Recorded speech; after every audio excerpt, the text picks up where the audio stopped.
Un autre week-end de dépression. Les activités dans la boutique de vêtements de Jessica Yang ont chuté de plus de 50% depuis juin quand les manifestations ont commencé. C'est son deuxième magasin à Causeway Bay dans le centre de Hong Kong.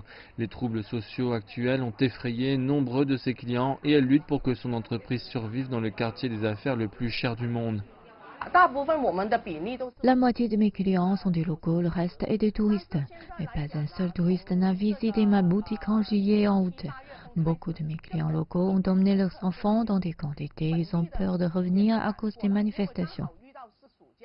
Dimanche dernier, les manifestants ont inondé la zone de Causeway Bay après avoir présenté des requêtes au consulat américain. Jessica a dû fermer son magasin tôt dans l'après-midi. Les manifestants ont également affecté son plan commercial. J'avais prévu d'ouvrir un autre magasin, j'ai trouvé le site et j'ai négocié le prix avec le propriétaire. Mais j'ai repoussé le projet à cause des manifestants. Je pensais que les troubles ne dureraient pas longtemps. Maintenant, je dois l'appeler pour arrêter car les manifestations durent depuis plus de 3 mois.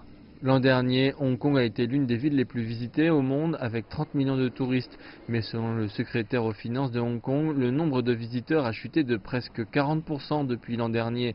Dans certains quartiers, les taux d'occupation des hôtels en août ont baissé de plus de moitié. La vente au détail et même la restauration sont dans la même position.